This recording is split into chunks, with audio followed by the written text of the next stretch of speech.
I want a divorce. I've found someone who actually makes me happy. My name is Nathan Bell.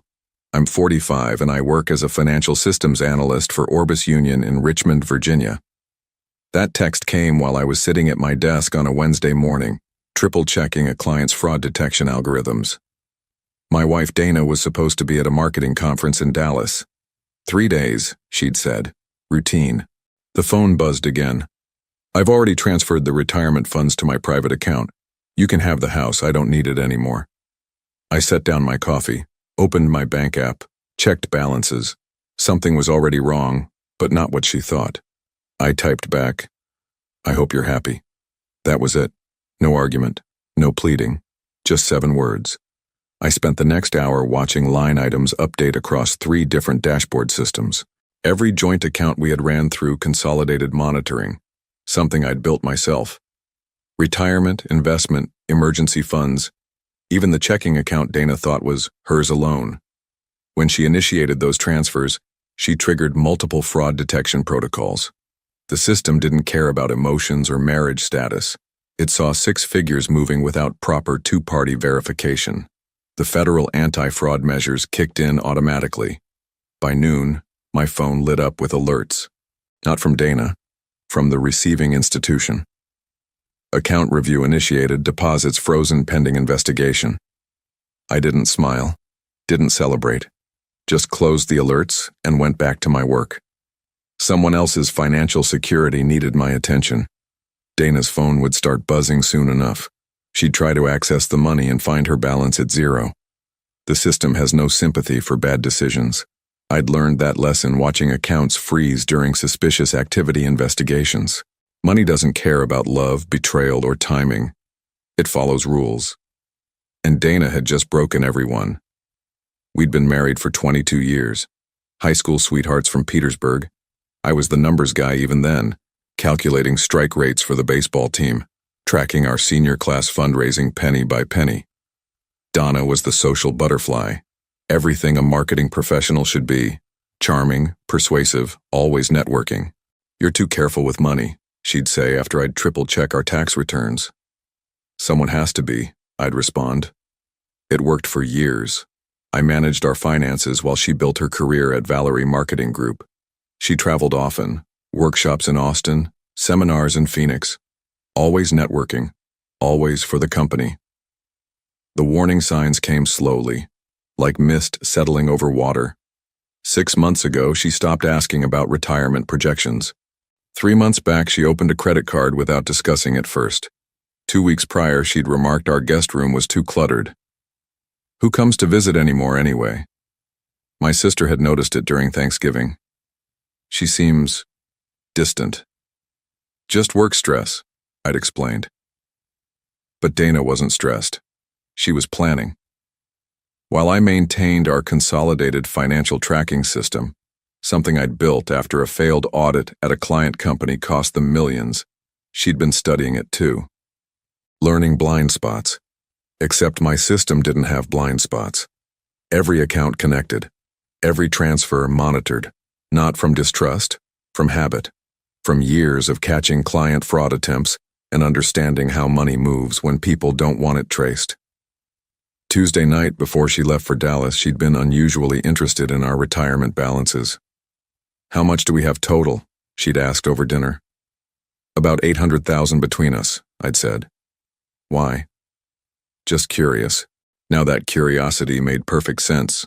She'd been calculating her exit strategy. I thought about calling her mom, her best friend Patricia, my own parents. But what would I say? Your daughter tried to steal our retirement and got caught by fraud detection? It sounded ridiculous. Soap opera material. Instead, I made myself dinner, watched the news, checked the alerts one more time. The transfers were still frozen. The fraud investigation would take 5 to 7 business days before releasing or returning the funds. Dana had gambled on speed, hoping to access everything before I noticed, before the system caught up. She'd forgotten that in our years together, I'd never once overlooked a financial detail. The call came Friday morning at 11:30. Nathan, my card's not working. Her voice carried that edge I recognized from conference calls when her presentations went wrong. Controlled panic disguised as mild annoyance. "What's your balance?" "Zero." "How is it zero?" "I transferred." "Right, about that." I heard her breathe, then silence. "What did you do?" "Nothing," I said truthfully. The fraud detection system flagged unusual transfers from protected retirement accounts. Federal regulations require review for large withdrawals without proper joint authorization. More silence. "How long?" 5 to 7 business days. Maybe longer if they find issues. She hung up. I sat in my home office looking at the fraud alerts, sipped my coffee. Something fundamental had shifted in me. Not anger, not betrayal exactly, just clarity. For 22 years I'd protected our financial future, saved carefully, invested wisely, built systems to catch problems before they happened. And the woman I'd done it all for had decided to take everything and disappear. But the money wasn't what hurt. It was the efficiency of her betrayal. Text message, transfer. Goodbye. Like closing a business deal. I pulled up our investment portfolio. Without Dana's transfers, our retirement accounts remained intact. The house, bought 5 years ago for $300,000, was now worth nearly $5. My modest stocks, held in individual accounts. Our savings bonds. Everything was still there. Protected by protocols I'd built when she was traveling to networking events. My phone showed 23 texts from Dana Friday afternoon. I didn't read them. What was there to discuss? The divorce lawyer I consulted on Saturday was sympathetic but direct. "File now. Document everything. The attempted financial misconduct will work in your favor." I filed Monday morning. Simple papers, no alimony requests, no splitting of unaffected assets, just divorce. The house stayed in my name. I hadn't touched our joint checking account. Let it sit with its $3,000 balance. Dana could have that part. By Tuesday, reality settled. I wasn't the vengeful type. Never had been. But I wasn't naive either. The same systems I'd built to protect our clients at Orbis Union had protected me. Banking algorithms don't care about marriage vows. They care about patterns, about authorization, about compliance. And Dana had violated every rule while thinking she was being clever. I went to work, ate lunch at my desk, reviewed fraud cases. The irony wasn't lost on me. Weekend came. I cleaned out the guest room Dana had complained about, donated her old books, boxed up photos. Not out of anger. Out of practicality. The life I'd known had ended with a text message, but the systems I'd put in place had endured. Sometimes the best plans are the ones you hope you'll never need, and sometimes they save you without you lifting a finger. Dana hired Patricia Martinez as her attorney. I knew Patricia from neighborhood barbecues, always the one talking about loopholes and legal workarounds. They filed a motion claiming I'd orchestrated the account freeze deliberately. "Your husband used his financial expertise to sabotage marital assets," the papers read. I met with my own lawyer, William Brooks at West Hill Legal, former banker himself. He read the motion and chuckled. "They're going with misconduct?" He shook his head. "Bold strategy when the fraud alerts are automated system responses, not manual actions." The hearing was scheduled for 2 weeks out. Meanwhile, Dana called the house 17 times Sunday night. I finally answered. "Nathan, you need to call the bank. Tell them it was authorized. I'm stranded here." "Where's here?" "Phoenix. I'm staying with friends." "Phoenix isn't Dallas." Silence. Then, "It's complicated." "I'm sure it is. Did you call your conference organizer? Your boss at Valerie?" "Don't start." "Just asking, since you're supposedly at a work event." Click. Monday brought interesting developments. My fraud monitoring systems flagged something new. Dana had attempted to open credit cards using our joint address. 3 applications in 2 days. All declined due to the pending fraud investigation. She was trapped in a financial vice of her own making. No accessible funds, credit frozen, travel limited to whatever cash she had on hand. Tuesday, Patricia called me directly. This is getting messy, Nathan. Your wife needs basic living expenses. She's welcome to use the joint checking account. $3,000 is sitting there untouched. That's hardly reasonable. It's what we've always carried for emergencies. She considered $800,000 reasonable to transfer without discussion. Patricia hung up. Wednesday brought revelation through unexpected channels. Alan Murphy, Dana's boss at Valerie, called with concerns. Was Dana really at our Dallas conference? HR has no record of her registration. I considered lying, protecting her. Instead, you'd have to ask her. She hasn't returned my messages. We've noticed irregularities in her expense reports too. My stomach turned. Not just a personal betrayal, professional misconduct too. I can't speak to that. Understood. But if she contacts you, never mind. Thanks, Nathan. The fraud investigation expanded. Bank representatives contacted me directly.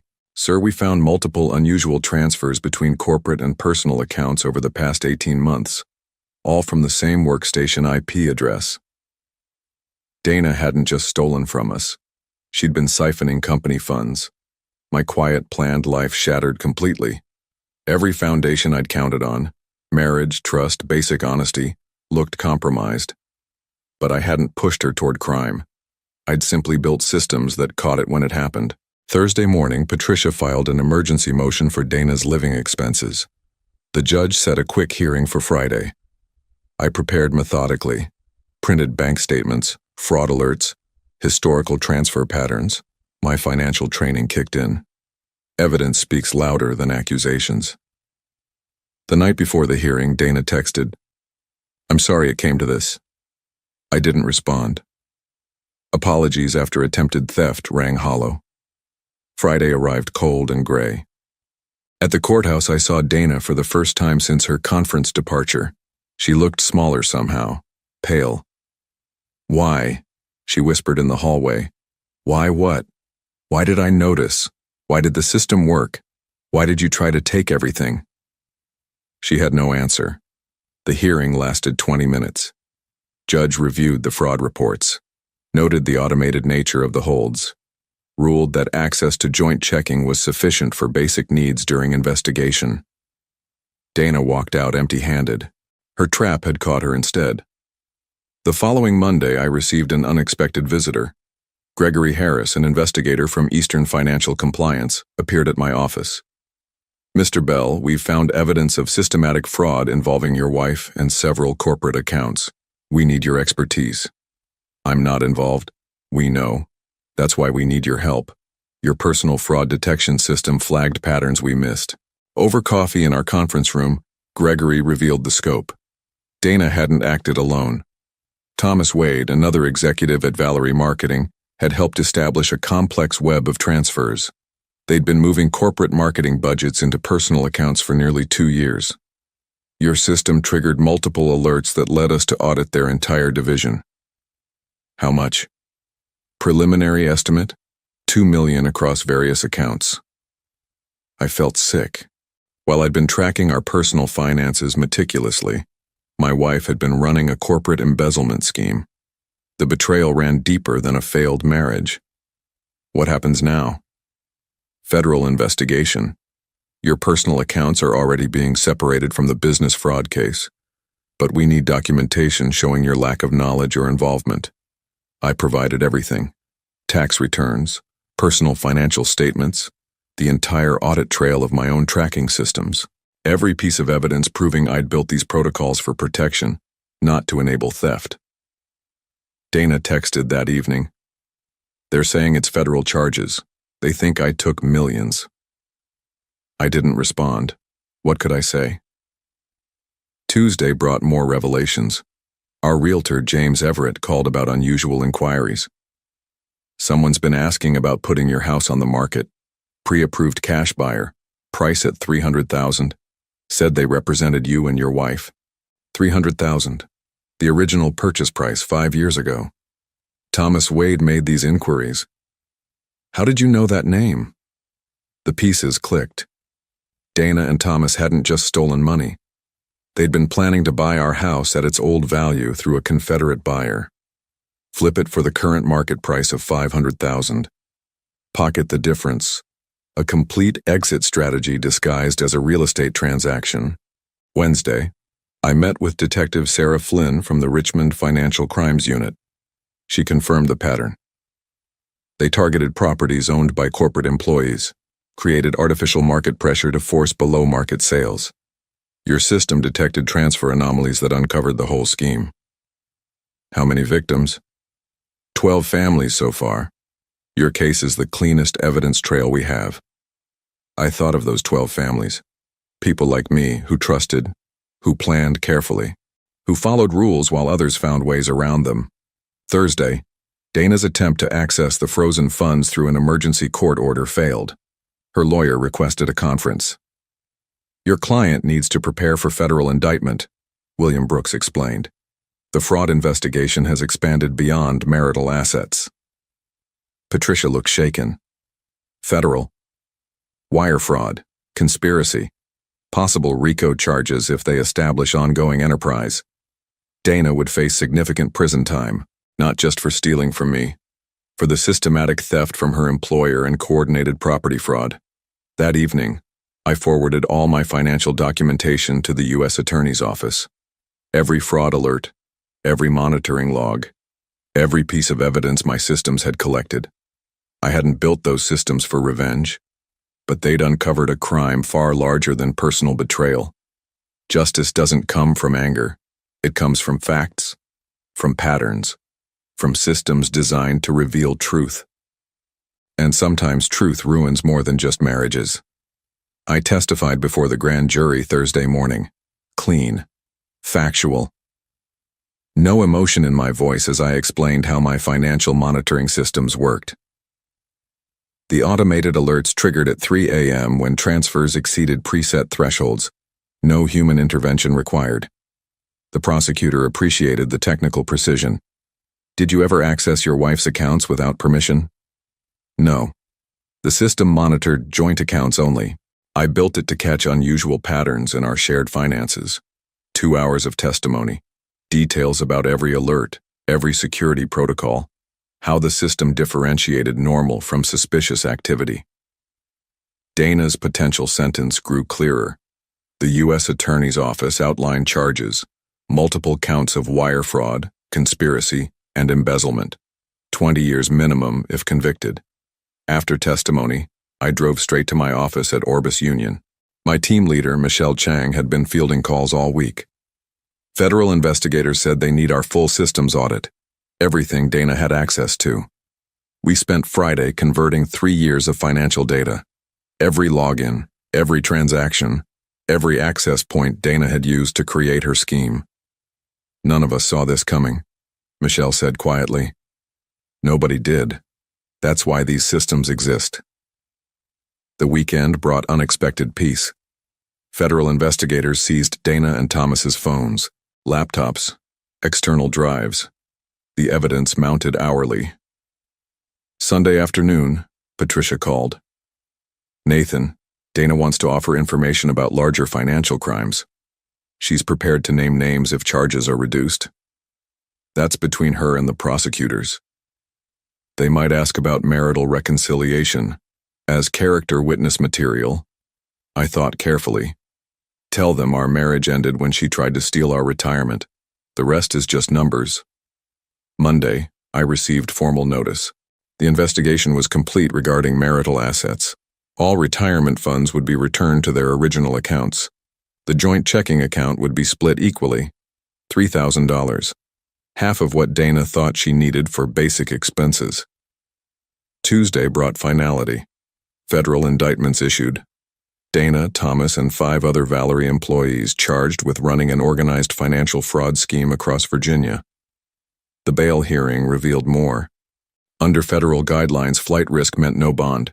Dana would remain incarcerated pending trial. Her text from jail Tuesday evening, "I never meant for it to go this far." I finally responded, "You never meant to get caught." Wednesday, the U.S. Attorney offered plea deals, reduced sentences for full cooperation. Dana's choice now, 20 years or testify against Thomas and his network. I cleaned out her office in our house that evening. Boxes of marketing materials, files, computer printouts. In the bottom drawer, I found a notebook with real estate prices, property assessments, a list of 12 addresses, targets, our house among them. She'd planned methodically, like I would have, but for theft instead of security. Thursday afternoon, the divorce proceedings resumed. Her incarceration complicated everything. Your wife is willing to concede all marital property, her new public defender explained, in exchange for your testimony about her character. I've already testified about what I know, the financial systems, the fraud alerts. She's asking for personal testimony about your marriage. I considered this. 22 years, the person I thought I knew, the schemes I never suspected. I'll testify about what I observed, nothing more. William filed papers confirming the terms. House remained mine. Retirement accounts restored. Modest alimony rejected. Federal sentencing would make it irrelevant. Friday, I received a letter, handwritten, from jail. I got lost in the money, started seeing how easy it was. Thomas said the systems could be worked around. I believed him over you. I'm sorry. I put the letter in my file cabinet. Evidence of admission, not forgiveness. The systems I'd built kept working. Automated, impartial, catching crimes while marriages crumbled. The federal trial lasted 17 days. I testified twice. First about the financial systems, second about my marriage. Did you ever suspect your wife's professional activities? No, I trusted her. When did that trust end? When my fraud detection system caught her attempting to transfer our retirement funds without authorization. The jury listened attentively. Dana sat smaller each day, paler, the designer clothes replaced by standard jail attire. On day 12, Thomas Wade cracked. Plea deal accepted. Full cooperation in exchange for 7 years instead of 25.